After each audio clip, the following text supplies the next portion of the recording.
So, good evening. Welcome to Let's Talk Trek. It is Sunday night. It is me, Dan from Trekkies Guide. Richard, unfortunately, sends his regrets he's unable to be with us tonight.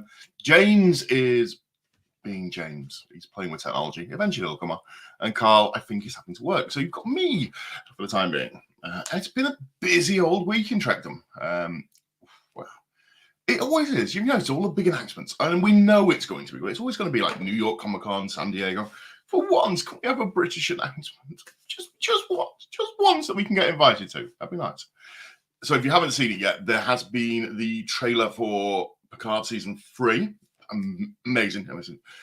Because of copyright, we can't show it. But that's really good. You need to go check that out. There is also the fact that Jellicoe is going to be on Star Trek Prodigy, which is quite cool. So we've got that to look forward to. So I'll go quickly say hello to you guys. So Gary, evening, how are you doing? Oh, Gary, did I see you're moving house at the moment, Gary? Like, busy man. David Thompson, hello, David. How are you, my friend? Welcome from representing Team North. Megan is in. She's from, obviously, the Midlands. Hello, Megan. Victoria, Team South. Judith, team somewhere, I imagine North. Gary again, and Auntie Val. How are you doing? Lots more people coming on board as well.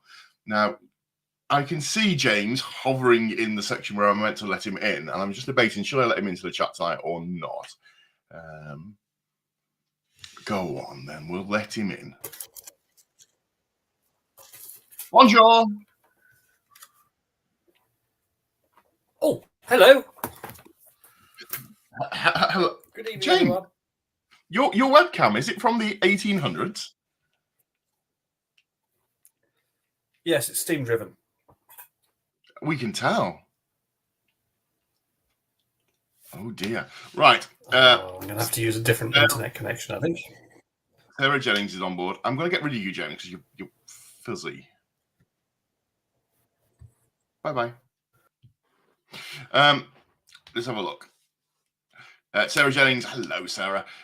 Christoph. Hi, all. Now, who of you gave me COVID last weekend? Oh, that's a bit rubbish. Oh, mate, I'm so sorry. It wasn't me. Mark. Hello, Mark. How you doing? How's things? Megan. Ooh. So, what's been going on this week? Well, obviously, there's been New York Comic Con. All that we've sort of said that. Other things. James is back. Is he? No, James is not back. I'm not sure if James is back or not, is the honest answer. He is back. Maybe. Megan says she also got COVID from her event last weekend too. It's not fun. And Vicky says James is using his 1970s filter.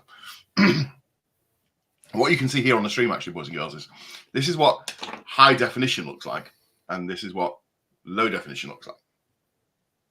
It's like one of those side-by-side comparisons at Curry's. Hello, James. James, come in, please. Yes. Oh dear! Now I know how they used to do when they did the news in the late 80s, early 90s.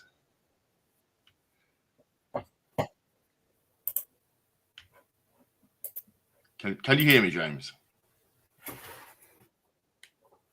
I can. I'm seeing if I can get the other computer to work. Okay. Right. It has a more stable connection. Anyway, where did you get to? We just said that there has been New York Comic Con this week, which has had numerous announcements. And did you see a rumor that was it David? You'll know this because you're from Scotland. Well, Scottish people know each other. Is it Scottish Comic Con this weekend? I saw Ewan McGregor was going.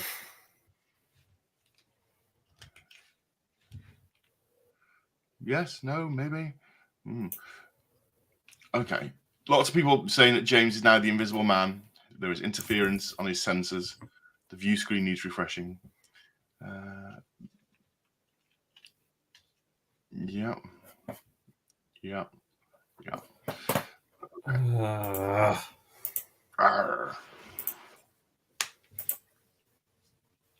We're not sure what. Yes, Megan says Comic-Con Scotland was this weekend. And right, I'm going to have to relocate to near a Wi-Fi portal. That was it. I'll be back. Sometimes this show goes really well, and sometimes this show just is like this when it's an absolute farce. So while they're waiting, how's your week been? Go on, tell me, what have you been doing this week? What have you been doing in Star Trek world? Because I'll be honest, I haven't really done that much Star Trek watching this week. It's been really busy with work, like busy. And I've come back, and apart from sitting in my office at work and sort of having Star Trek on the phone in the background, but not with the audio, just with the subtitles, so I can sort of watch it in between doing it. I haven't really seen much Star Trek this week. I have watched, or I say watched, I had on and sort of listened to it. The new season of NCIS Hawaii, episode 1 of that. That was all right. What else has sort of been watching this week? NCIS. I watched Lower Decks. Lower Decks was good. And then we watched. What did I watch? I watched Lower Decks. She-Hulk. I was actually pleasantly surprised with She-Hulk as well. Yeah, that's the thing. Yes. Right, so let's have a look. Rebecca says, yes, there's a collection of Ewan with Slinky Dog people online. Okay. Ewan wasn't in attendance yet. Week has been good, saw the new Hellraiser, which left me in a state of flux. Now, I can see our correspondent from the south just appeared again. Hello. Hello. Look, I've relocated to nearer the Wi-Fi. Have you evicted the current Mrs. Dillon from the room? No, she never reappeared from putting the Bambinos to bed. Does this mean that she has also fallen asleep with the small children? Yes, probably. Ah. So I can get some lights on in here. There we go. So can you still hear me now, London? This is Manchester calling. I can. Hello, London. This is Nighthawk calling. Right. So, Victoria, you said this to us. Thought to carry on watching Voyager to show myself waiting for it to be the most. What episode was the most depressing Voyager episode? Apart from the one where Carol murdered somebody. This what? Sorry. Any with Neelix in. Oh, Victoria, what episode was the most depressing? Right, so let's have a look. Sarah says she's currently moving around Hertfordshire, Airbnb, tearing hair out, waiting for my house. So I'm here for some Trek Escape. Well, you know, Sarah, you could have come to RikerCon if you wanted some Trek Escape, but you didn't, did you? Let's have a look. Victoria says the most depressing one was the one where they're all duplicates and died. Oh, the one where they actually turn out to be the metamorphic goo. The one that starts with the wedding of Tom Paris and B'Elanna Torres. Yes. Sarah's had COVID. Megan Well, by the sounds of it, you wouldn't have been the only one at RikerCon. Awkward. COVID-free. Me too. Yep. We're not responsible. Right. So, James, while the people are all nattering, and I've not had a chance to natter to you this week. Picard season 3 trailer dropped yesterday while I was in work because it's dropped, and I'm in the world's noisiest nightclub trying to desperately watch it. So I've got my phone. I've got my phone out. I've got my earpods in my ears, and I've got my actual nightclub headphones over the top of it to try and knuckle the sound out. Couldn't hear a single bit of the audio, so I ended up having to watch it in the car at like 4 a.m. Sat there in the car and watched it for myself. What do you think?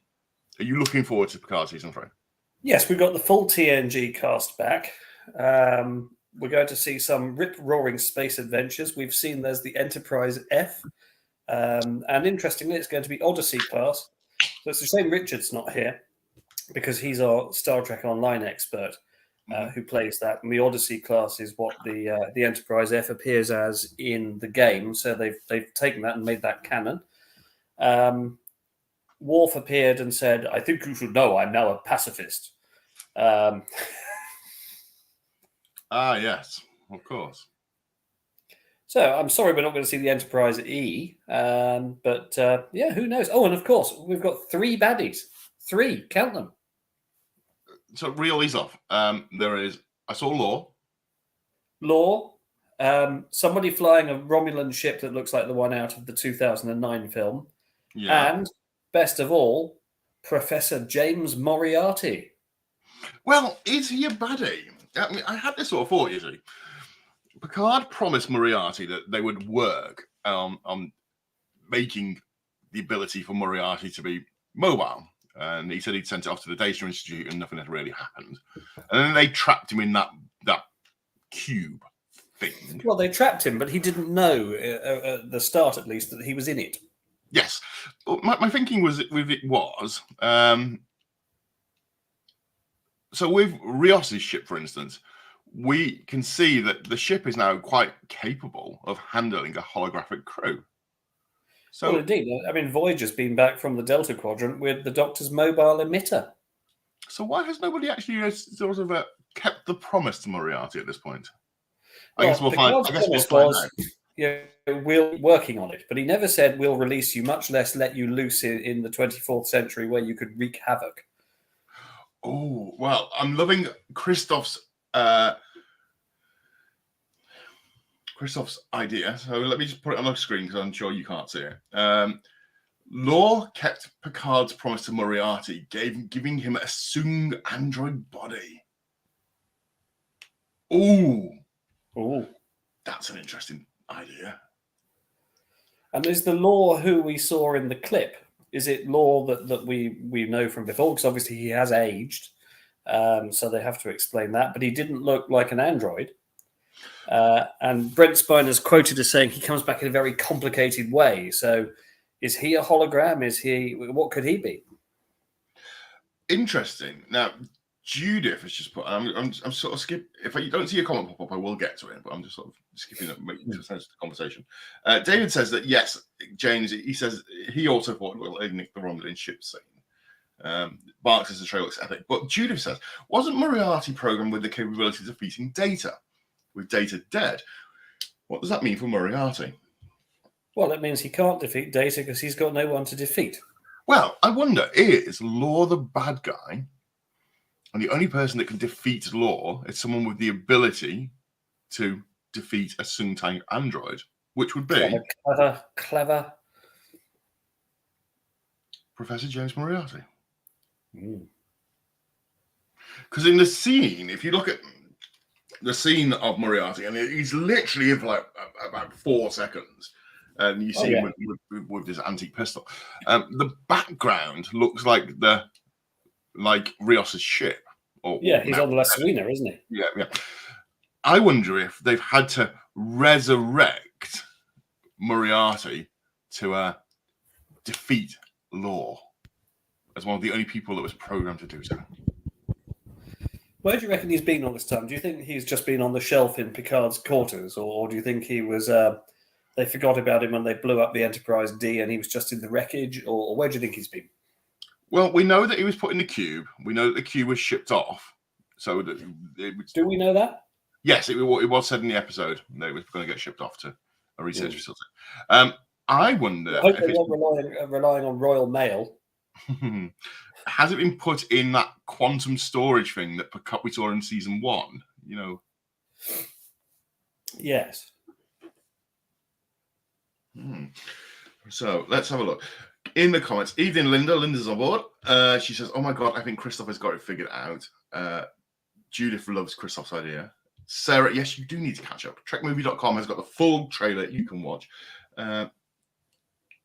On the other hand, Moriarty could save the day. Well, neither of our ideas seem complicated enough for what Spiner said. That's a logical train of thought. Thank you, David. Lore may not be an android anymore. Quite right. He could be a synthetic. He could be a hologram. Interesting. Right, let's talk more, because we didn't talk about it last week, because not everyone's seen it. Have you seen last week's Lower Deck show? Yes. How magnificent. Very funny. I love the ending with the storage locker for all the megalomaniacal computers. Oh, no. That's a very good episode. I meant the week before that. Oh, the Deep Space Nine one? The Deep Space Nine one. We didn't talk about it last week because not everyone had seen it. No. Oh, right. Well, yes, that was a great one. Yes. It was amazing to see DS9 again. And I loved the bit where they're coming into this.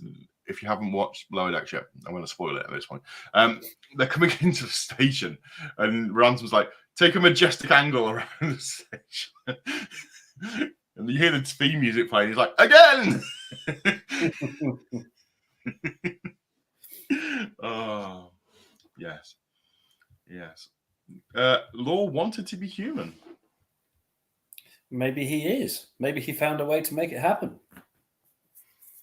After all, it's happened the other way, hasn't it? We've had Picard uploaded into an android body. So why not download an android into a human body? Well, also, I mean, I saw today, the first thing I saw on Facebook was someone saying, oh my God, Laura's got old. Well, you think that was put into canon? Because do you remember the episode with Dr. Juliana? Data's mother. Yes, that's the one. And they're talking, Sung, the hologram that they found that the chip inside her, talks about how she's been designed to age, and her characteristics will change. He programmed that into her. Because she didn't know that she was an android, did she? No. So it's extremely possible that same characteristic was built into all Sung type androids. Yes, it's within canon. Yes. Yes, indeed. So most of the main cast are back. Well, who's missing? Will Wheaton. Well, he was in season 2. He was. And it was a very surprise cameo that nobody knew about in season 2. Yeah. And Denise Crosby has indicated that she's appearing in season 3. Well, I looked at that Romulan ship chasing the Enterprise, and I wondered if that was Seela. Could be. Do you think it's going to be all the baddies? Every baddie who's left over from the whole of TNG is going to turn up in some way. Oh, can you imagine the magnificence of that? Let's throw everyone in. Oh, yes, that would be brilliant. That cloud thing could be Nagilum. Oh, God. Armus could come back. That'd be great. Good to see Armus again. Oh, yes, absolutely. He did indeed want to be human, yes. Who knows? I mean, we've got till next year to figure this out. So, is it February that Picard starts? It is, and we have got. There are numerous other fan sites and shows and stuff that are going to be doing a frame by frame breakdown of that trailer, and you'll be able to get a lot more in-depth knowledge than what we're going to give you. But that's our thoughts on it. Or you could just wait and watch it and enjoy it when it comes out as a whole episode. You couldn't do that as well. Yeah. So. Yeah. So, other news: Prodigy, the return of Jellicoe. Let's get onto that 4-shift system, Dan. Get it done. Oh, God. But I haven't spoken to everybody yet. Nobody's ready. You didn't follow my orders. You're relieved of rank and sent to your room.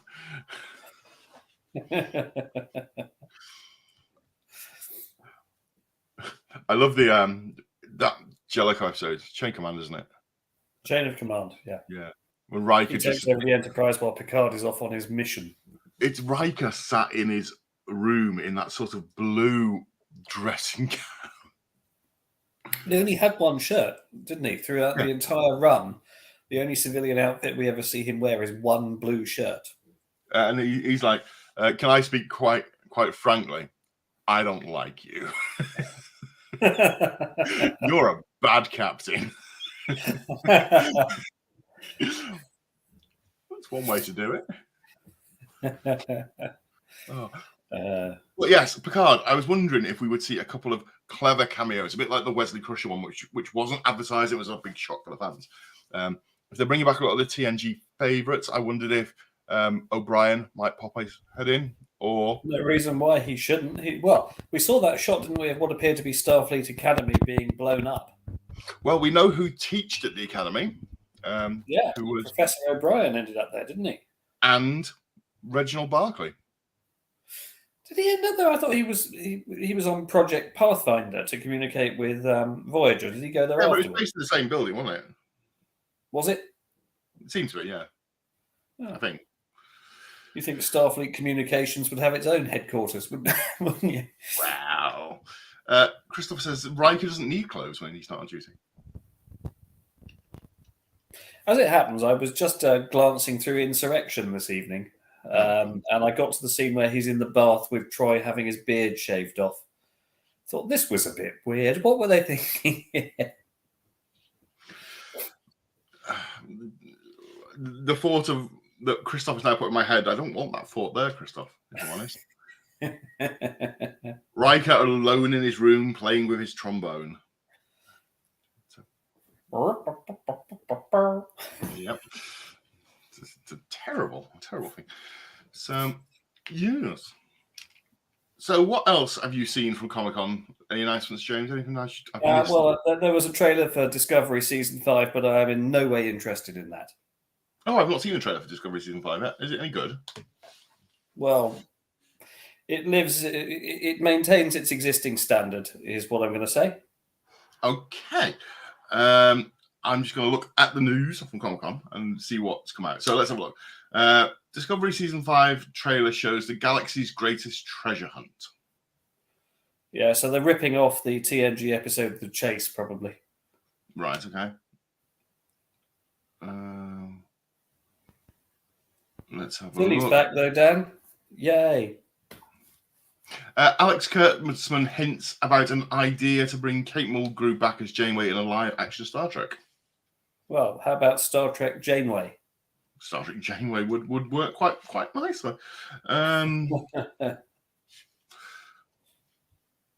Leonard Nimoy almost directed the Doctor Who movie, the one with Paul McGann. Paul McGann was a superb Doctor, and I've listened to a number of his audio adventures released by Big Finish, and I've met him and had dinner with him, actually, and he's a really lovely chap. I think he, if he'd been given a series, would have been a superb Doctor. He'd have been up there with Tennant. That's a bold claim. No, he was brilliant. Listen to his audio adventures. He's good. Wow. And then he got, all of about 2 minutes of screen time in 2013 for the 50th anniversary of Doctor Who, when there was a surprise episode featuring the 8th Doctor. Right. I wanted to share this with you, James. I sent it in our group chat. I'm not sure if you saw it. Did you see the Daily Star today? Well, obviously that's the first paper I pick up in the morning. No, I did see your picture. It's Strife Jim, but no, we know it. Clean me up, Scotty. So what this whole headline is aiming at is telling us that Mr. Shatner had an accident while he was on stage, is it? Yes, it says William Shatner's comedy gig was nearly ruined by the captain's log. The Star Trek legend had to waddle off and swap his kecks mid-act. Well, let's just say that he's in his 90s and he's still working, and I think that we should be very appreciative of the fact that he still tries to entertain us. Yes, absolutely. Right, Christoph How dare says you, Daily Star, stoop to that? Christoph says, sorry, trombone and minuet. Judith says, I taught Paul McGann how to say, it's all Greek to me in Greek. Okay. Sarah agrees that McGann would have been the best Doctor apart from Tennant. because apparently he's a brilliant actor. I believe Victoria's relating to Daily Star. He shat his pants. Well, that's sort of the punchline, so to speak. Well, let's not forget William Shatner in the last 24 months has been to space. You know, last 12 months, I think. Yeah, that's impressive, isn't it? Like you say, he's what, 90 now? Yeah, I think he's 90, and very sadly, 4 of them went up in the was it Blue Horizon? Yeah, Jeff Bezos' peanut. Yeah, and the one of the chaps who was in it about a week later died in a plane crash. Well, it's like Colin McRae used to drive furiously in World Rally Championships, survived a million crashes, and then died in a helicopter accident. Yeah. There is just a certain... Helicopter accidents, generally speaking, are unsurvivable. So if you're going to go down... Yeah. Unless you're in that episode of the A-Team where they shoot down a helicopter and you see it explode against the side of a cliff. And then in the next shot, the wreckage of the helicopter's on the beach and all the people get out going, ah! No one was hurt. Yeah. Right. Christoph says, I've actually used my self-isolation to watch some Trek. I didn't know. Quark, a short 1977-78 series making fun of TOS, Star Wars, and others. I think Spaceball meets Red Dwarf in 1970s US TV. Sounds to me like a wish clip waiting to happen. And we should definitely do that. We did have a wish clip for today. I haven't had time to upload it, unfortunately. The server's playing up, so we'll do wish clip. Sarah said she watched, it was really moving, Shatner in Space. Christoph has sent us the YouTube playlist for Quark. So we've got that. Christoph, if you could just bob that in a message and send it to either the Rikers Beard or to James. I'm sure he'd love to watch that while he's at work. Blue Origin was the spaceship, says Gary. Yes. Now, did he say? The plane that gentleman was on crashed. Yes. So I knew that he was in a plane crash a few days later. Yeah. An interesting thing. Now, what else have we got to talk about Trek-wise this week? It's hard when it's just one of two of us. Yeah.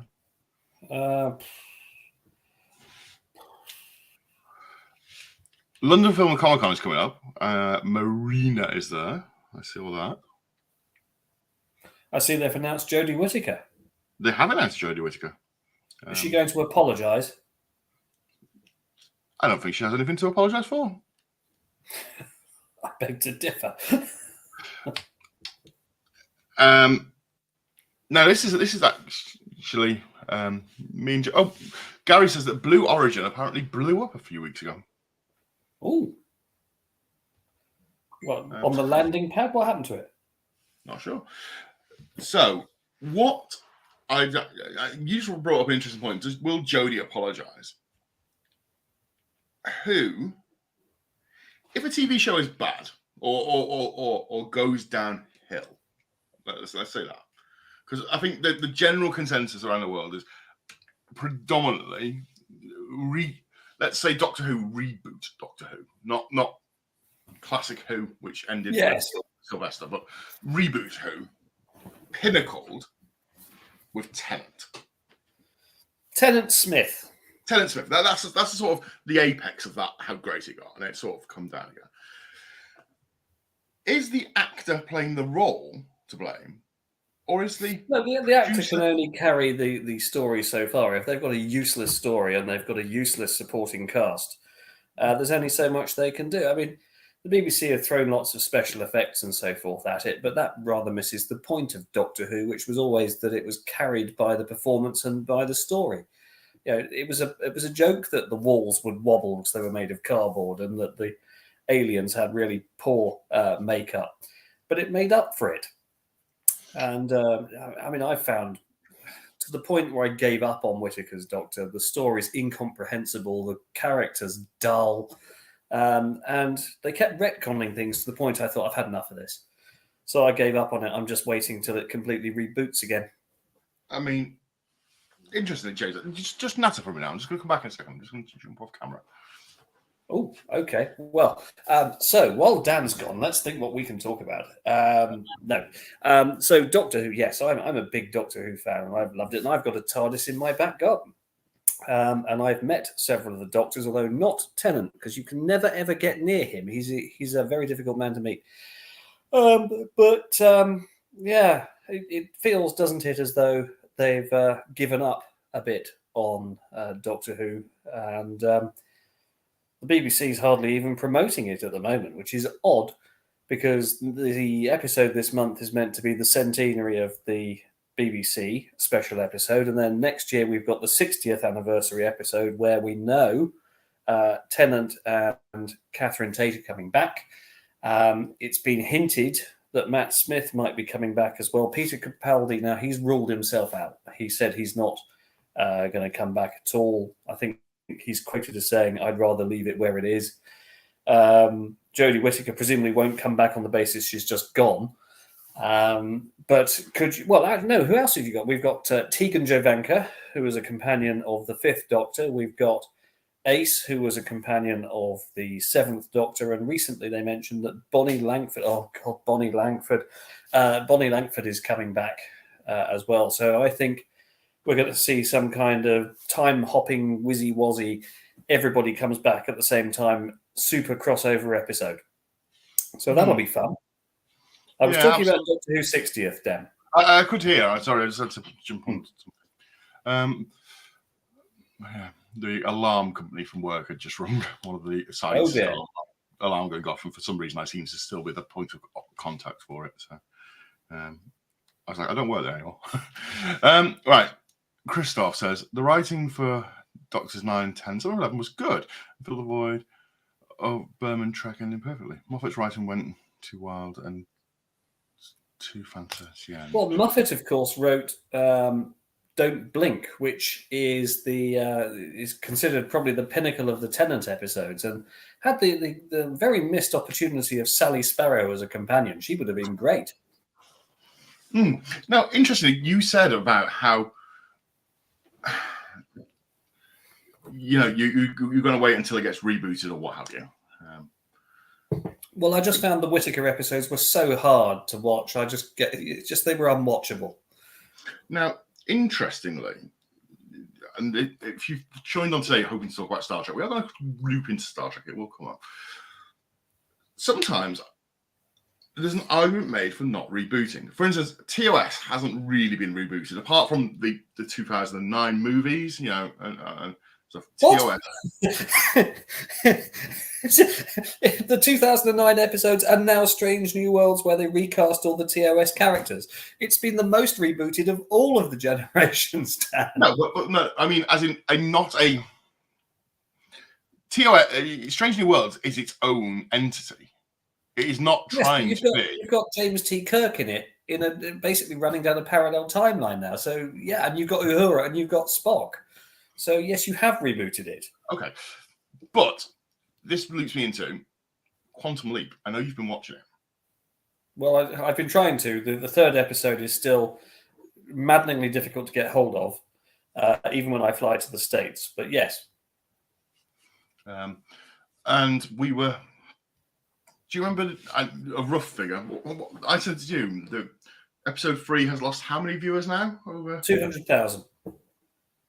It's so now between showing episodes 1 and 2, 200,000, and then another 200,000 between episodes 2 and 3. It doesn't seem to be resonating with the viewing audience, unfortunately. It's a very different animal. From the 2 episodes I have seen, we've spent half of our time back at Quantum Leap Base, or at least in the present, with a plot line running there, and we're not spending very much time with the Leaper, much less the communion between the Leaper and the hologram, which was where the magic of the original was. It was the chemistry between Sam and Al, and that they were completely in their self-involved story. We hardly ever saw Quantum Leap Base. Occasionally we saw Al come out the imaging chamber. Once or twice we saw the control room. Yeah. But that was about it. That's there as a plot device. So that's why they've gone completely left field with it. I mean, I'm trying to think of other reboots that just haven't really been as... Knight Rider. Do you remember the Knight Rider remake, the one with a nuke. Yes. Val Kilmer as Kit. Yes, that wasn't brilliant. That followed a very similar mistake in that we spent a lot of time at their headquarters with all the support team, rather than it just being Michael Knight and Kit as a team out in the field. And one man making a difference, putting things right. Right. I'm so glad somebody, and Sarah, I'm so glad you put this, darling. The worst ever reboot. Yeah, absolutely unwatchable. And we're not going to appear like middle-aged, men that are just whinging about it being all women roles. That was a terrible movie. Yeah. Right. So there's lots of comments going. So let's have a look at this. The Magnum remake, that's good fun. I like that. Not really watched the MacGyver one. Sarah knocked Sylvester over at the SF Ball. Was that the same one, Sarah, where we got to dance to Doctoring the TARDIS with Doctor Who? Yes, it was.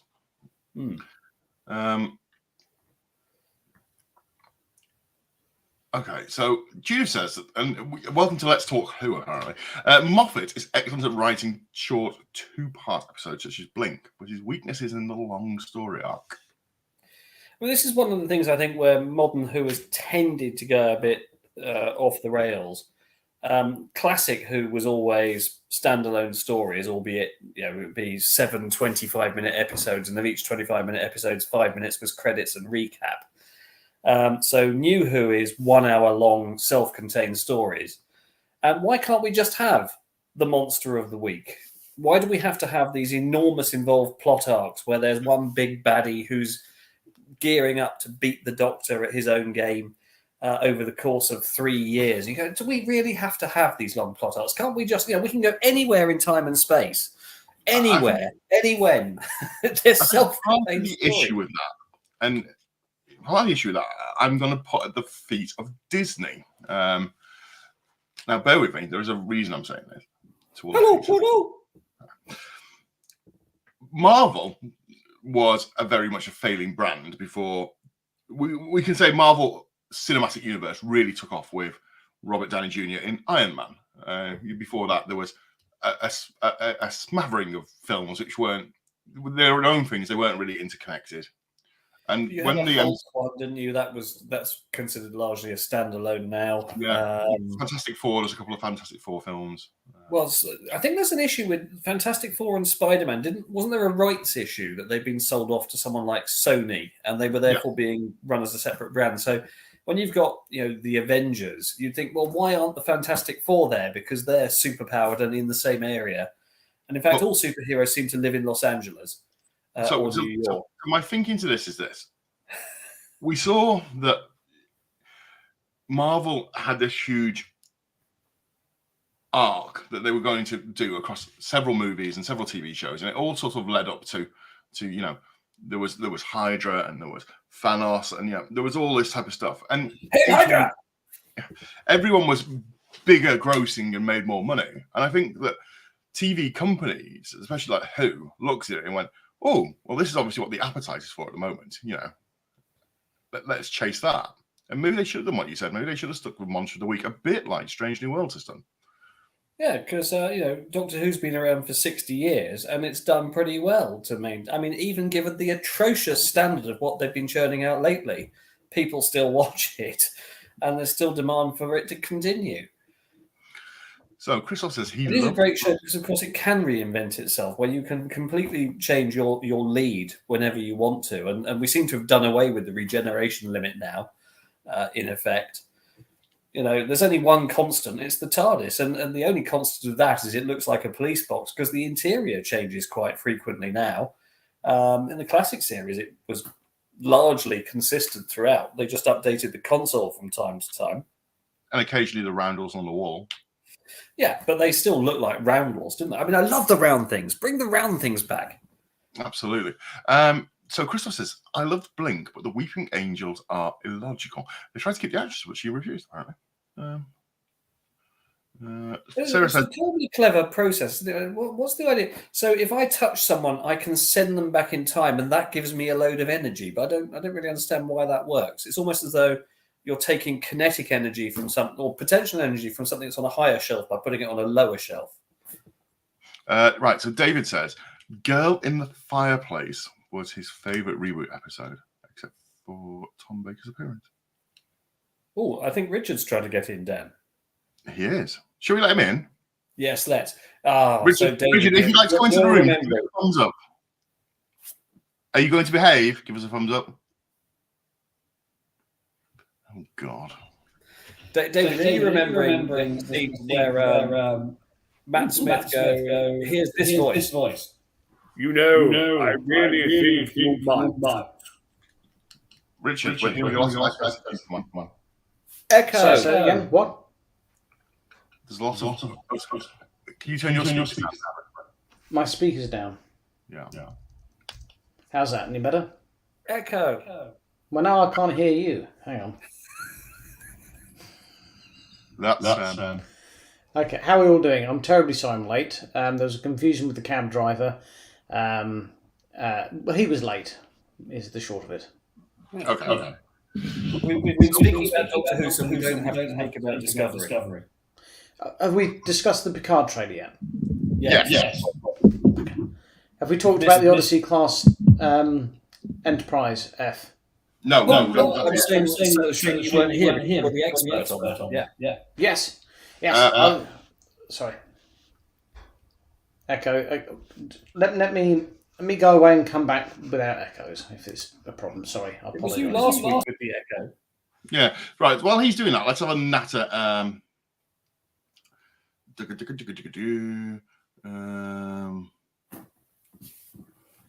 Mark liked the 2009 series of Knight Rider, apart from the Transformer type kit.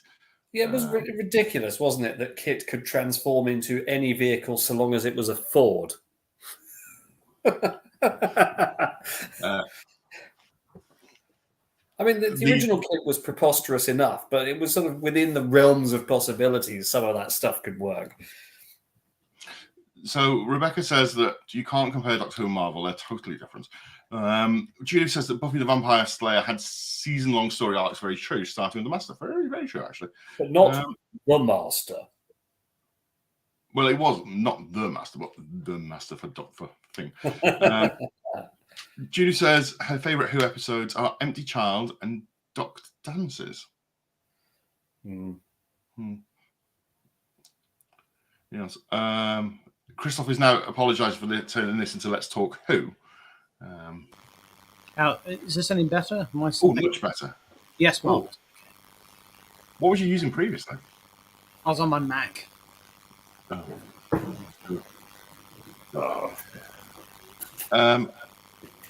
Pop quiz. Who knows which actor featured in both Trek and Who? Oh, there's about 11 of them, aren't there? Yeah, there's quite a few.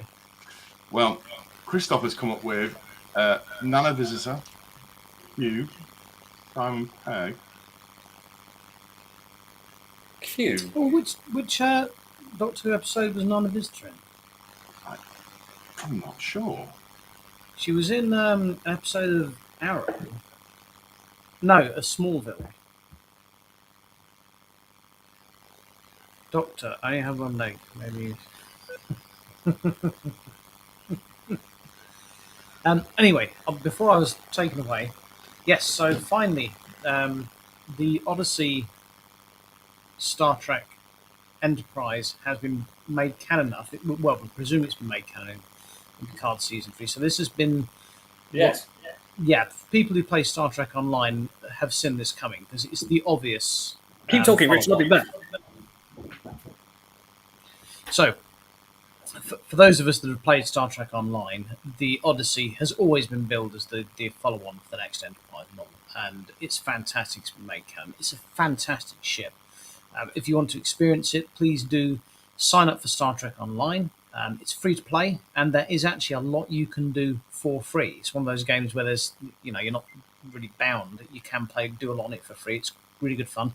If you want some help, want to play it with me, please add me as a friend on there. I'll happily do some missions with you. And yeah, you can experience the Odyssey class starship there, and yeah, it's a lovely starship. It's the obvious successor to the Enterprise E. So I'm really happy that the Odyssey class Enterprise F has now been revealed. That was a real boon to my week. So, Richard, as you've been late to the show, we're just going to go back, jumping back into what we saw from the Picard trailer. Thank you, Jack. And we were saying that Moriarty is back. Yes. Law is back.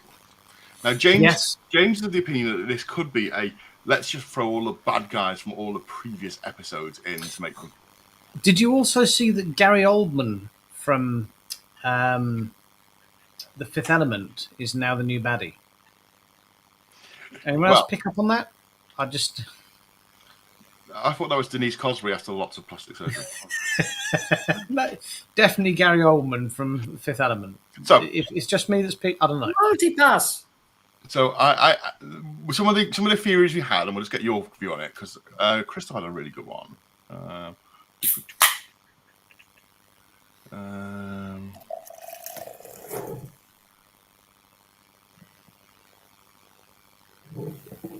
Picard, has Law given something you should know.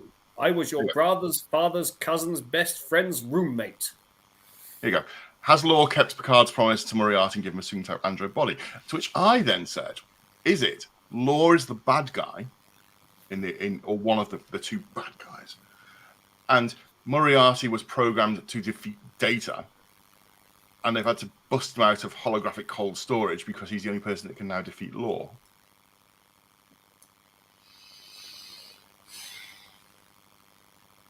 I think there was the stroking of.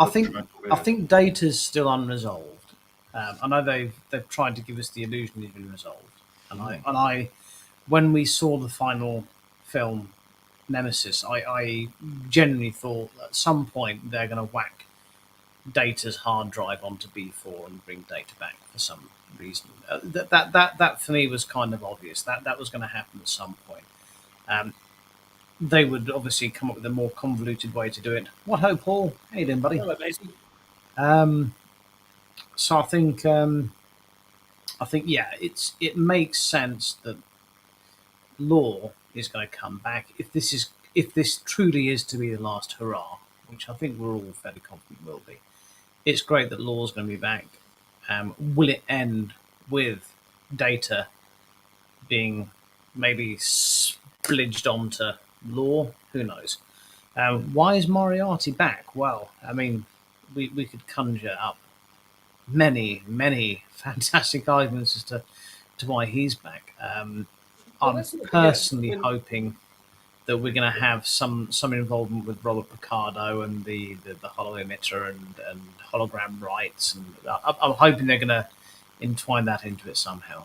Yeah, well, I raised a point earlier that we now know that ships can have holographic crew, like the Serena.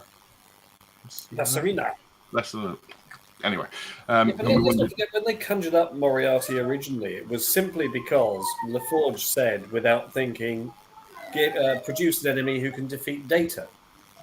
So they don't really need to pull this particular Moriarty out of storage. They can just do the same thing again, but can't they? Yeah, absolutely. And it's who knows. Right, let's have a look in the comments. Lots of comments are going on.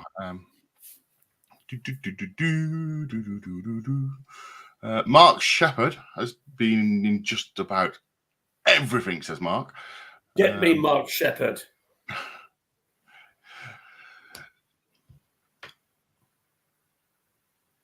Okay.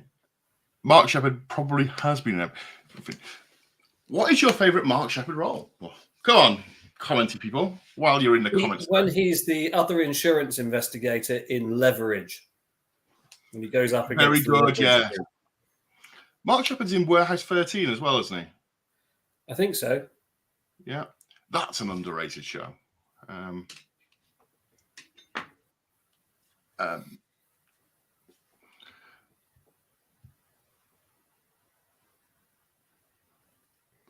Okay. Apparently he's in the X-Files in the episode Fire. Mark Shepherd. Did he make it to Firefly? Stargate? Now you got me asking. Let's have a look. Mark Shepherd. Was he in Stargate? Do I dare type Mark Shepherd IMDb I was almost into... certainly reading Stargate.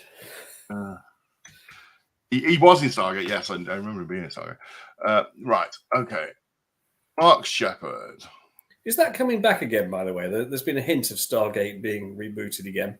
Stargate, the movie, the original movie, is apparently scheduled for a free episode reboot, free movie reboot arc.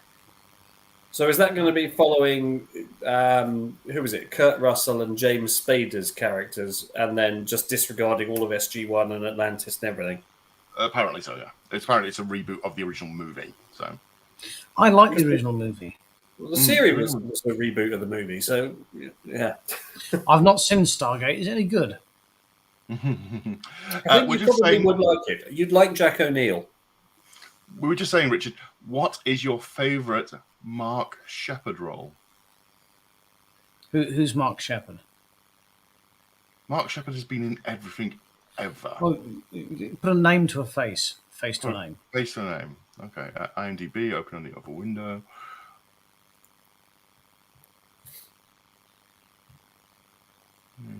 Mark Shepherd. There he is. Nah, can't place him. Dear God, man. Yeah, I mean, he has been in a lot of sci-fi. Does he normally play the baddie? Somewhat of unusual disrepute. He's usually someone with a hard edge without He necessarily. looks like the sort of person, if I saw him in a pub, I'd look at him and I know you from somewhere, and then I'd look away before he looked at me. You know what I mean? In case I didn't want to remember him. Mark Shepherd was in Voyager. Yes, he was. Stargate script has been teased by writers. Rather than play Kevin Bacon, Look, do they tease it like this? Okay, so I'm just reading through the IMDb. Shepherd's been in Supernatural, MacGyver, Warehouse 13, other stuff, but I'm just going to read through. Leverage, which we said. He was Canton, Delaware in Doctor Who. Yeah, he was in. Oh God, was it an Eccleston one?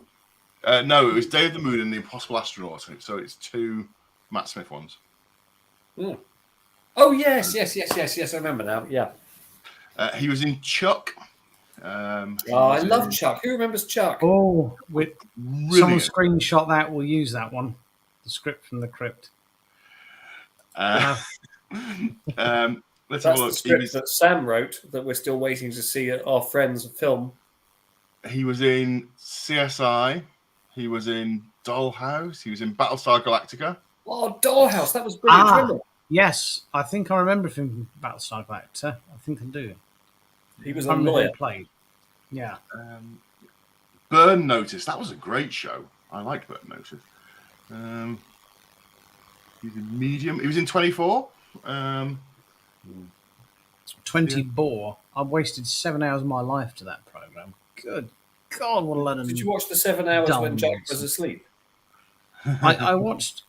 Everyone said how good it was, and I thought, well, I better watch it. And I watched the first 3, and I thought, I can't watch this. It's boring. And I thought, well, now everyone says it's great. I watched another 3, and I was like, nah, I'm not watching it. He was in Firefly.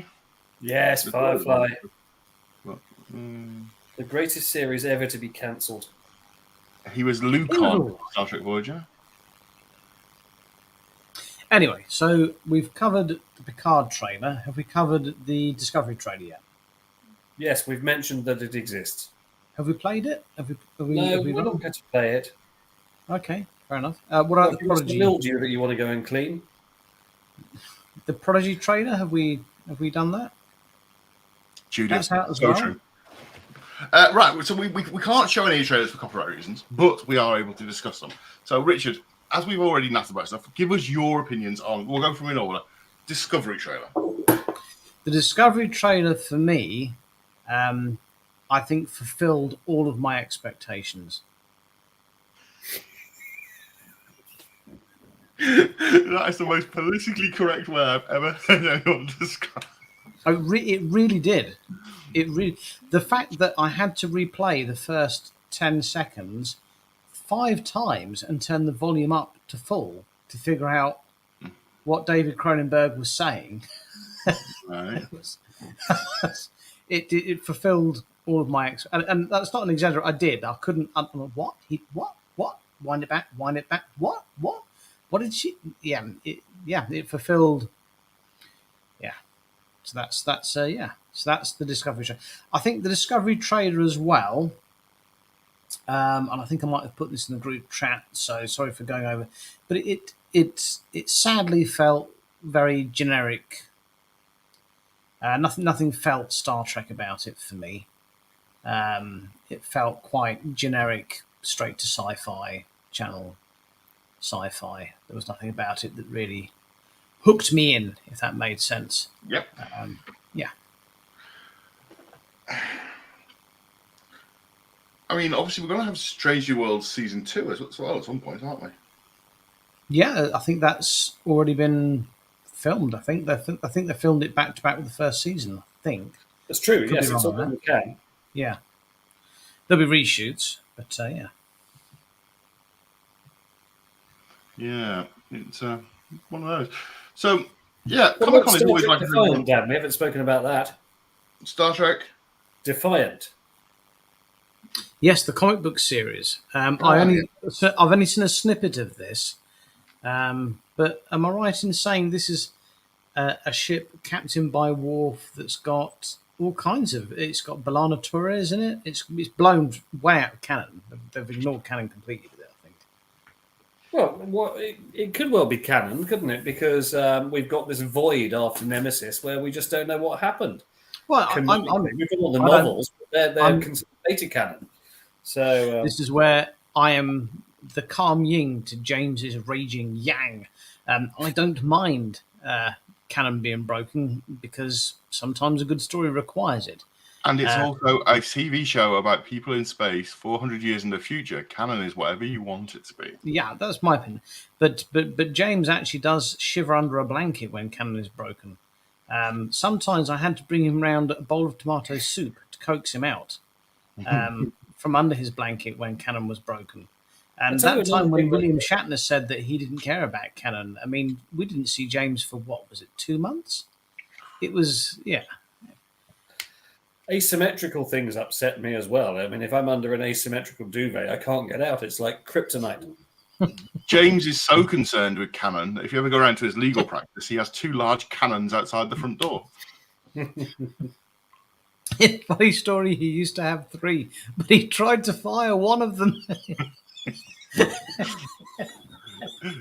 Let's call it canon legal. You settle your case through superior firepower. Oh, we get them to a win through attrition. Oh, well, yeah. Let's have a look. I despise the end of Burn Notice. Yeah, I know. But it was a good show. It was a good show. I don't know what I despise the end of the original Quantum Leap. Oh no, the last episode of the original Quantum Leap had me in fucking tears. Oh, despite the spelling mistake. It was. They got Sam's name wrong. Yeah. Yeah. It was just. Oh, I was so emotional. It was just incredible. The last ever episode of Quantum Leap, and I remember it now. With the barman, and of course the barman's God. There's no question of that. It's like, Sam, you can leap home anytime you want. Or you can keep changing the world to be a better place. And is that not what all of us want, What a hero. What a guy. Smoke me a kipper. I'll leap back for breakfast. Yeah, he's a swimmer. Wouldn't it be fun if in Picard Season 3 they activate an emergency hologram to fix the ship and it's Rimmer? That would be awesome. Or no, the chicken soup machine's broken. Quick, Or Emergency. no, My nozzle's blocked. activate emergency engineering hologram, and out comes Reginald Barkley. In spider mode. I can fix 8 things at once. Oh. Oh yeah. So that's our hour done. We've sort of talked a little bit about Star Trek, and we've nattered a lot about a lot of other sci-fi tonight. Who's so excited for Picard season 3? Richard, as it's not ignorance, he knows I don't know this. Did your football team win? No. Okay. Really good game though. Oh, well, there you go. James, you were harking in the crowd. James, you were harking on about football the other day in our group chat. What's this? Oh, well, the England ladies were playing the American ladies, and they beat them at Wembley. But the most important feature of this is that Ted Lasso was in the crowd. With Hannah Waddingham. Now, Yes. I was told categorically by a customer, I'm going to say this out loud, and if you're American, I apologize.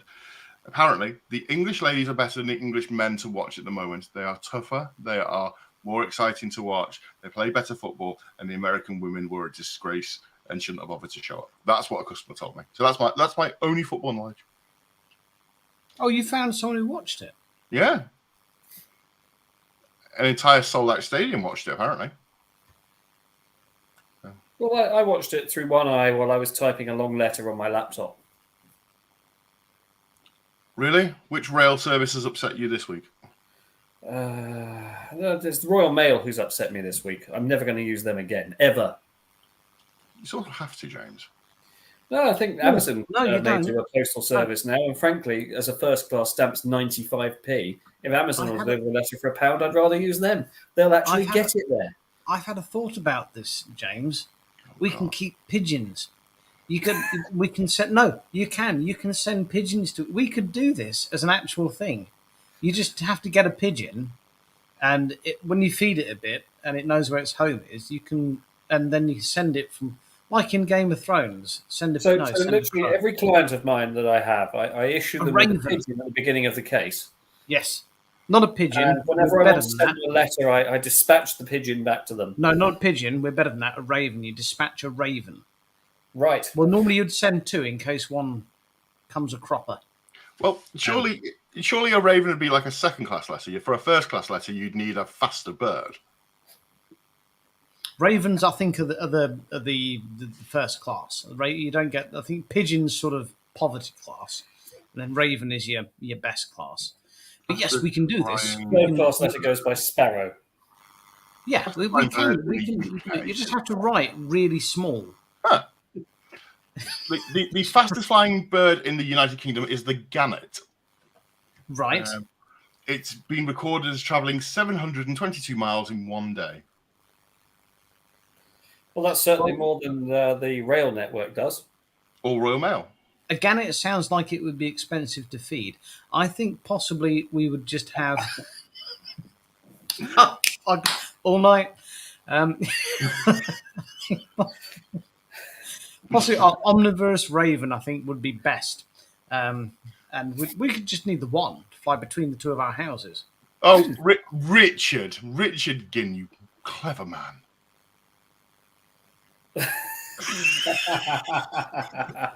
Roughly in what direction? So, what was it? Mary Poppins, the man that had the cannon on his roof of his house. He was a retired admiral, and yes, he wanted to fire a cannon at precisely 6 o'clock every night, I think. Every house in the area, all the pictures would shake and fall off things. Yeah, I don't think we're going to successfully fire a cannon betwixt your house and mine. I like the idea of it. I'm not saying no.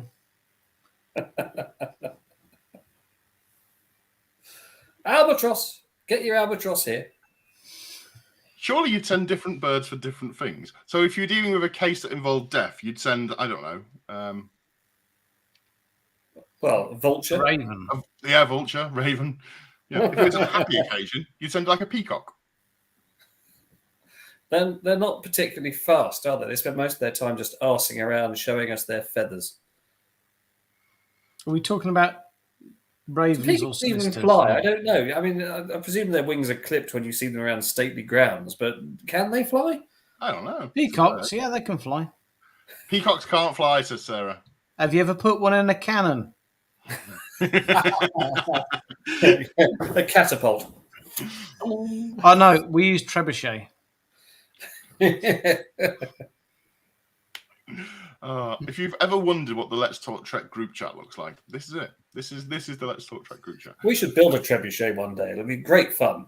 I've built a desk trebuchet once using lolly sticks and elastic bands and PVA glue, and it was tremendous fun. No, And I it's think we wild. want something that can fling a person. I haven't built one that big, but I'm up for it. I mean, scaffold poles. That'd be Yeah. safe. Yep. For death, it would be crow, raven, owl, blackbird. Oh no, the coroner's sent his crow. Jokes about lading or unloading swallows here. What bird are you sending is your today, Luke? favourite colour? Best bird of prey red. is the sparrowhawk. Actually, the best bird of prey is the peregrine falcon, because I know this, because when it dives, it can reach up to 200 miles an hour. No, the best bird of prey is the Klingon bird of prey.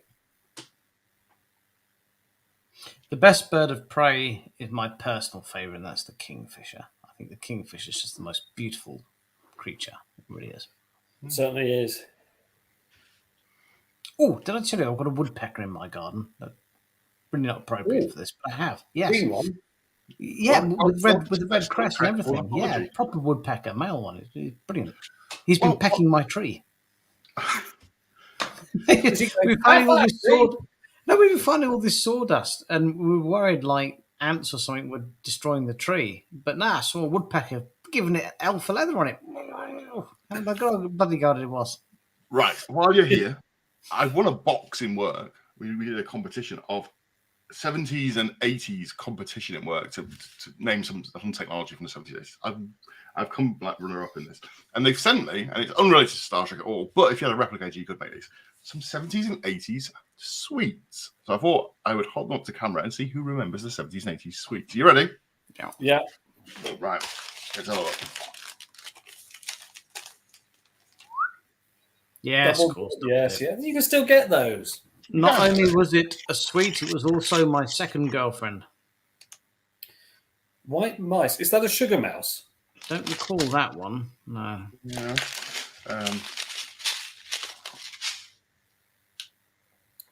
Fizz Whiz. Oh, popping candy. Yes, some of the popping cocktails a few episodes back. That sounds rude. Jazzles. No. Oh yes, no, it's a white chocolate button with sprinkles on. Yeah, This? didn't know they were called that though. Yes, Dib Dab. My third girlfriend. Sherbet fountain. Yes. My fourth girlfriend. Get some lemon sherbet. Is that a red sugary thing that you? Yeah. Refreshers. Yeah. Rainbow. Do you still get those? Yeah. Yeah. Well, you can't still get all of it, James. I've got them. So. Well, you say 70s, 80s sweets. They're still sweets. Love hearts. Yeah. Flump. Is that? I don't know half of these ones because I grew up in the north where we just had a sweet. A large selection of refresher bars. You'd just suck on boiled cobblestones, wouldn't you, Richard? Dinger bar. We used to go to the sweet shop with threepence, and your mum would say, "Here's threepence. Go up sweet shop," and you go, "Oh, great." Vimto is an anagram of vomit. And you would come home with a lump of coal, and we would light the lump of coal and all huddle round it like this. I see. And then I have a selection of lollipops, some blackjacks. Lollipop. No lumps of coal at all in there. Then it's not blackjack. authentic. The blackjack has to go hand in hand with the fruit salad. Yeah, there it is. There Yes, you go. blackjack's and fruit salad. And then there's some fizzers, Still no coal. Parma Violet, Oh, I love Parma violets. and some candy sticks. Think of your diabetes, Dan. Yes, think of everybody's. But yes, thank you to work for that. If you like retro sweets, we need to invent a replicator. No finger of fudge. They did leave, conveniently, the price on the bottom of this box of sweets. I used to quite like a finger of fudge. So how much do you think that box of retro sweets cost? 15. Well, there's no English finger of pounds. fudge in it, so I'm going to go for £7. James? 15 English pounds. 25 quid. With no finger of fudge. No finger of fudge. Not even a Freddo. Well, Freddos aren't. Freddos are a relatively new thing that were invented by Jeremy Corbyn, aren't they? No. I remember Freddos as a kid, mate. What? Jeremy Corbyn Environments. invented Freddo frogs, I'm sure. We've Environment. you get a free Freddo frog. Okay, That so would environments, it's 20 fingers of fudge environments. Ooh. I found out an interesting thing at the pub today. Would you like to know what a double fisting is? So this is what Americans, if there's if any Americans are in tonight. So apparently, if you're behind on your round, and you have 2 drinks on the table, Americans will call that you're double fisted. Which was hilarious to those of us who didn't know that that's what Americans call. But It's called double parked, and you are meant to. In the UK, yes, but in America they call it double fisting. Apparently, And if one of your friends is double parked, the best way to deal with a double park situation is to get a 20 pence piece, throw it in your friend's drink, and then shout, "God save the Queen," and then your friend has to drink the drink as quick as possible to save the Queen from drowning. see, look, I'm not making it up. There we are. Look, correct. Yes, they are. I found that out today. Yes. I mean, so it's This is quite yet easy to another go example to. of how Americans have misused our language. Yes. I get a yellow-bellied sapsucker woodpeckers in my tree every spring. Marvellous. Oh, pineapple cubes. Oh, cola cubes are the best. Apple pips. Richard's wife adores love hearts. Didn't Richard buy our freighter? I posted it It yesterday. did.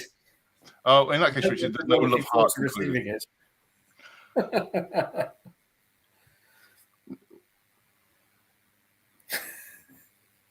I don't know if we've been insulted, gentlemen. Me neither. But you are watching 3 middle-aged men talk about retro sweets on our web show. So what does that say about you? And let's tie that into Star Trek by saying lost with that one. Oh, I'll tell you how we tie it into Star Trek. Do you remember the episode of Deep Space Nine where Quark and Odo crash into the planet and they're arguing and bickering as they're going up the mountain? When Odo's They've only human. got one survival suit between them. That's the one. So if you had to make a little survival kit to go on away missions, what would be in it? Obviously, if it was being made in Britain, there would be a slab of Kendall mint cake in it because that's, you know. Finger of fudge. James, I think what I would take, given that Yorkshire whole tea episode bag. is them trying to climb up a mountain to get their transmitter to work, I think I'd take a hot air balloon so I could just get higher up with the transmitter. I meant food to keep you going, but okay. I would take food. you'd take a Well, gherkin. marmalade sandwiches, Take a Sherpa to drag your kit around. packet of Monster Munch. Oh, monster. I think you want something that's going to keep for a while and it's sturdy. So something like a Frey Bentos pie because it comes in a metal tin. Yeah, you can't. Frey Bentos. You can't. Yeah, Frey Bentos is the last resort. Yeah, you cook that fire, you throw that tin in, bish bash your boo, you know. You're done. And you can build an emergency shelter out of Frey Bentos tins. Yes. You can use them as a Build a weapon. suit of armour out of a Frey Bentos tin. You can use them as a frisbee. Yeah. Yeah.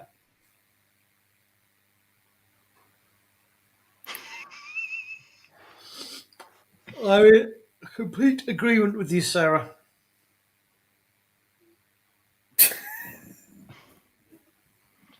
Yes, Ascent was the episode. Thank you, Crystal. Oh, by the way, Richard, we're sending our wishes to Christoph because he caught COVID at RikerCon. Oh dear. He's still kicking though, evidently. Well done, Christoph. Yes, it's winging its way to you now via Raven. Richard, if a raven lands in your garden bearing a gift, don't just hit it with a brick. Take the gift from it. That's not a raven carrying a very sparkly gold cap, Pooh. It is indeed your Malon Fraser. It's your Malon Fraser. Well, it's now Good 20 news, by the way, that IXO has bought a lot of the assets of Eagle Moss, and therefore every reasonable hope that they might continue producing Malon freighters. And hopefully the Enterprise F. Yeah. But most importantly, the Malon freighter. Most importantly. Yeah. Gary would like to point out that a Frey Bentos is now made of plastic. What? You can't heat it up in the oven anymore. What the students do these days? Do students even have ovens anymore? Oh, mate, have you met students these days? They're all the biggest bunch of pretentious little. Why do students open their curtains in the after? No, it doesn't even make sense. Forget I was going to tell that joke. It is not like when we were. It is not like when we were students. You know, these days it's all. Oh, let's go to Wagamama's. Oh, let's have a little bowl of you know. I see students in Wilmslow and they're horrendous. Oh yes, let's go for sushi. It's like, well that's maybe, but you know, I came out of university owing only 400 quid, whereas now they come out owing about 90 grand. I wonder why. Yes. Yes, students live on Uber Eats. They don't need to cook anymore. Someone else does it for them and delivers it.